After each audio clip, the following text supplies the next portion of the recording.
Hi everybody, we're back and now we're going to be speaking to a seasoned Grand Champion winner, Mr. Roy Pillay. Roy, it's wonderful having you here again. You obviously, a show doesn't happen without you, and we really appreciate all the dedication and everything that you've had. But I just want to go back a little bit and just ask you, how did you begin with koi fish, your interest? Many years ago, before I started with koi, I kept goldfish. And when we built a new house in Mslanga 29 years ago, I chose to build a small pond, a garden pond. This was probably 1993, 1994. No, 1994 or 1995. And then a very seasoned gentleman, Peter Weddington, came to South Africa. And when he came to South Africa, the whole game changed. My garden pond was no longer a garden pond.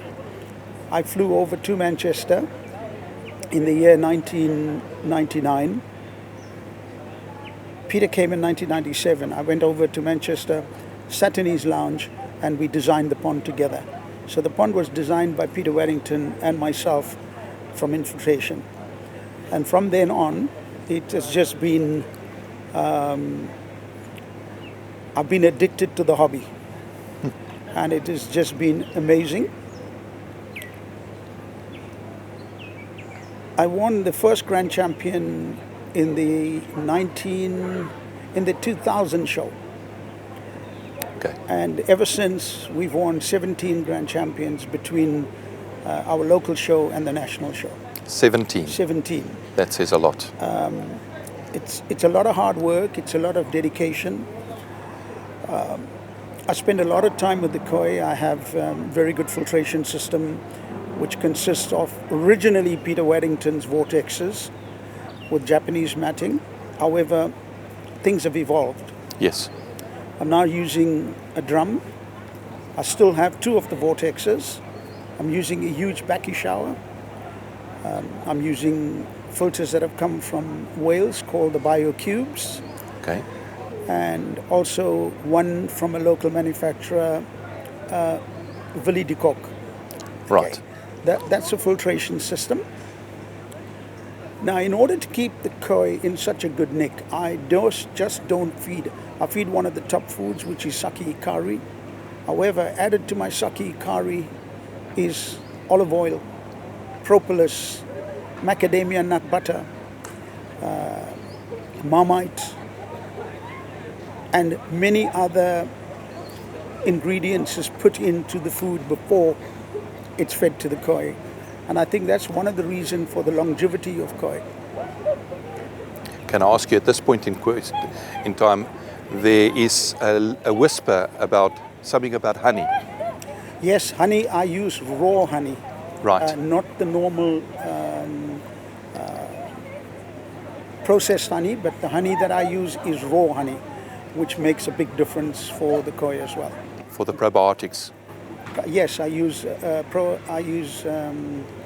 honey together with propolis, which is an extract of honey. Correct. In my daily feeding, and this is one of the reasons why you see the koi skin looking so good for so long. However, though, it takes a lot of time and a lot of effort and dedication to do this. Yes, yes. Yes. My oldest koi is a showa from Hasegawa. It is 80 centimeters, but it's 17 years old. And it's at the show here today. And it still looks good. Looks good. The large Kohaku, who's at the show, has won Grand Champion 4 times now. And it is 98 centimeters. And I think that's the largest Kohaku ever entered in any show in South Africa. I do believe that. I purchased the koi in 2016. This was a large koi. It was 81 centimeters. But I've now grown it to 98. In the same pond, I purchased a koi at 32 centimeters, and it's now 79 centimeters, and the skin is flawless. You know, it's easy to buy a big fish and to come and show a fish. Yes. But to grow a fish that is truly the hobbyist's success. And that's what the South African Koi Keepers Society is all about. It's about koi keeping. And we always regard anybody that has kept fish for longer than 10 years, as a connoisseur, let's face it. So what you're saying is, speaking from a grand champion perspective, multiple grand champion perspective, is that filtration is key. Filtration. And nutrition. Filtration, oxygen. If I find one mark on my koi, that koi is out within the day or two for me to attend to what this mark is. Okay, so. Because some koi unfortunately pick up a kiwi. Yes. And if you leave a kiwi, it's going to spread all over the fish. Yes. But if you can attend to it immediately, then a stitch in time saves 9. Correct. You find you're going to get better results if you do it immediately. So therefore, I'm always on top of the game.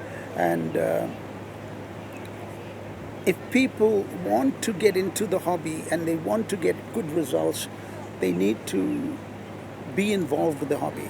Get involved in such a way that if the fishes are flashing, they need to do a water check and see what's wrong. Yes. Otherwise, do a scrape and see what's wrong. Exactly. Yeah. Exactly. So that is a success story of mine. Good filtration, good current in your pond. I have sweepers in my pond where the water flow is from the bottom of the pond. Ah. Because if you stack 10 dinner plates and you spin the 5th plate, the only plates that are going to spin is the plates above the 5th. I like that analogy. So now, in my case, if you spin the bottom dinner plate, the entire 10 plates will spin. Makes absolute sense. I have sweepers in the bottom, so the sweeping of the current starts from the bottom. So there's very good current in the pond. I've got huge waterfalls as well that create the oxygen.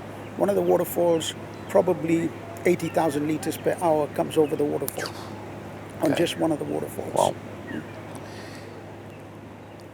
And of course, with that turbulence of water right throughout the pond, you don't have any stagnant areas for any form of aeromonas bacteria to breed. Absolutely. Which is perfect. Aeromonas bacteria is one of the worst nightmares of a koi keeper. Yes. I've had major problems with aeromonas in 2007, and I personally think it happened with the earthquake in Japan that brought about such a bad bacteria that came around. I've had koi from really top breeders, Dainichi, Matsunosuke, that had problems, and it's not the fault of the breeder. Yes. It is just the fault. It's the circumstance. It was circumstances of the earthquake. Yes. Where you had unwanted bacteria get into the mud dams. Yeah. Roy, just a question. What is your favorite variety? My favorite koi is obviously Go-Sanki. One day it's Kohaku, the next day it's Sanki. The next day it's Sanki, and the next day it's Kohaku. I love Showa as well, because with Showa, time determines how the pattern is going to develop. Yes. But my favorite, I would say, is Kohaku and Sanki. Well, Roy, I want to thank you so very much, and on behalf of the entire koi fraternity, and people know you internationally as well, just want to thank you for your passion, and thank you for sharing us what a grand champion deserves to have to get to that level, and the dedication. Really appreciate it. It's only a pleasure, and if there's any hobbyists that would like to speak to me, they're welcome to phone me at any given time. My mobile number is 082-579-5430. Thank you. Roy, thank you so much for your time. Thank you. Pleasure. Well, there you have it, folks. That is the advice from a multiple grand champion. And now grand champion, Roy Pillay.